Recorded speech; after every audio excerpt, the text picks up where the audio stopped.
بسم اللہ والحمد للہ والصلاۃ والسلام علی رسول اللہ۔ رمضان کا مہینہ جاری ہے اور ہم اپنے روزے کا آغاز ہے وہ سحری سے کرتے ہیں۔ سحری کے حوالے سے نبی اکرم صلی اللہ علیہ وآلہ وسلم کی تعلیمات کیا ہیں، ان کا ایک خلاصہ اور اس کے اہم نکات ہیں، وہ انشاءاللہ آج کی نشست میں ہم دیکھنے کی کوشش کریں گے۔ نبی اکرم صلی اللہ علیہ وآلہ وسلم کا ارشاد گرامی ہے اور یہ متفق علیہ روایت ہے، یہ تسحروا، سحری کیا کرو، فَإِنَّ فِي السَّحُورِ بَرَکَۃ، یقیناً سحری کے اندر برکت ہے۔ تو نبی اکرم صلی اللہ علیہ وآلہ وسلم نے سحری کو برکت والا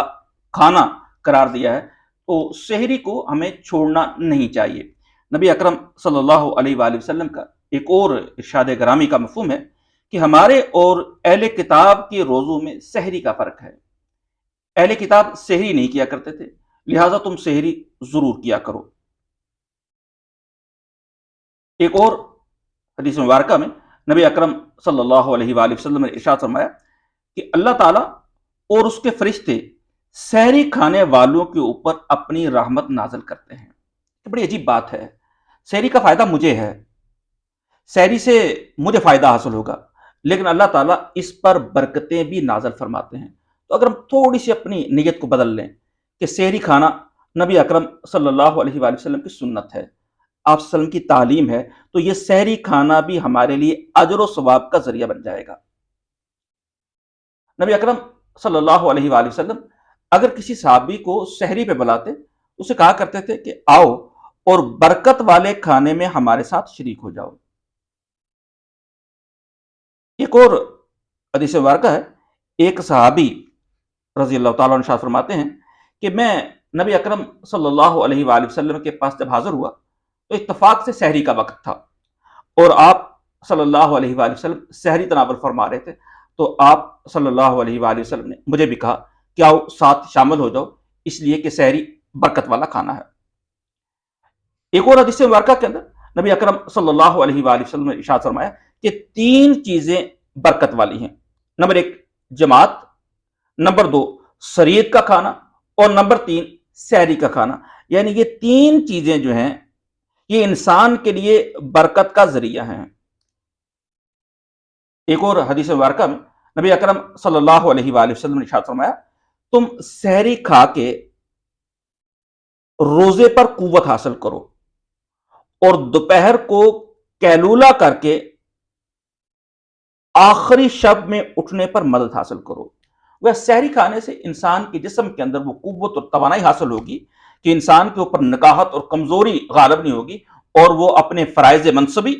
اور اپنی عبادات دل لگا کے ادا کر سکے گا۔ اور اگر وہ دن کو آدمی تھوڑی دیر کے لیے سو جائے تو اس کے اوپر نیند کا غلبہ ختم ہو جائے گا اور وہ یکسوئی کے ساتھ اللہ کی عبادت جو ہے وہ کر سکے گا۔ ایک اور موقع پہ نبی اکرم صلی اللہ علیہ وآلہ وسلم نے اپنے صحابہ کو سحری کی ترغیب دیتے ہوئے کہا کہ تم سحری ضرور کھایا کرو،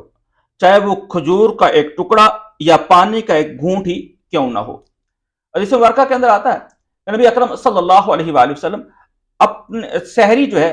اپنی رات کے بالکل آخری حصے میں کیا کرتے تھے، اور اس کے فوری بعد ہی جو ہے وہ اذان فجر ہو جایا کرتی تھی۔ اسی لیے علماء کرام نے یہ لکھا ہے کہ سحری رات کا جو آخری چھٹا حصہ ہے اس میں کرنی چاہیے۔ چھٹے حصے سے کیا مراد ہے کہ اگر یہ پوری رات کے اگر 6 حصے کر لیے جائیں تو سحری جو آخری چھٹا حصہ ہے وہاں پہ جا کے سحری کی جائے تو وہ نبی اکرم صلی اللہ علیہ وآلہ وسلم کی سنت والا ثواب بھی حاصل ہو جائے گا۔ حکمت اس کے اندر یہ ہے کہ جتنی لیٹ سحری کی جائے گی اتنی دیر تک انسانی جسم کے اندر غذا کی طاقت اور توانائی قائم رہے گی، انسان کی طاقت اور توانائی بحال رہے گی، اور وہ زیادہ دل جمی کے ساتھ جو ہے وہ اللہ کی عبادت کر سکے گا۔ اور اس موقع اسی حوالے سے نبی اکرم صلی اللہ علیہ وآلہ وسلم نے یہ ارشاد فرمایا کہ اگر کوئی شخص پانی پی رہا ہو، گلاس اس کے ہاتھ میں ہو اور اذان ہو جائے تو وہ گلاس کو رکھ نہ دے بلکہ اپنی حاجت کو پوری کر لے۔ یعنی بظاہر اذان شروع ہو گئی ہے لیکن 1-2 گھونٹ پانی پینے میں جو گلاس کے اندر موجود ہے زیادہ وقت نہیں لگے گا، تو بجائے گلاس چھوڑنے کے وہ پانی پی لے۔ ایک اور حدیث مبارکہ کے اندر نبی اکرم صلی اللہ علیہ وآلہ وسلم نے ارشاد فرمایا کہ جب بلال اذان دیں رضی اللہ تعالیٰ عنہ تو تم اپنا کھانا پینا جاری رکھ لو، اور جب عبداللہ ابن مکتوم اذان دیں تو کھانا کھانا چھوڑ دو۔ اس لیے بلال اکثر سحری کے آغاز سے پہلے اذان دے دیا کرتے تھے، اور عبداللہ ابن مکتوم رضی اللہ تعالیٰ عنہ جب وہ اذان دیا کرتے تو تب سحری کا وقت ختم ہو جایا کرتا تھا۔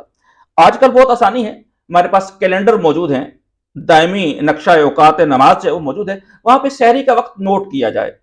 اور پھر خوب احتیاط کی جائے۔ وہاں پہ جو سحری کا اصل وقت لکھا ہوا ہے کوشش کی جائے کہ اس سے 1-2 منٹ پہلے کھانا پینا بند کر دیا جائے۔ اسی طریقے سے افطار کے موقع پہ بھی احتیاط کیا جائے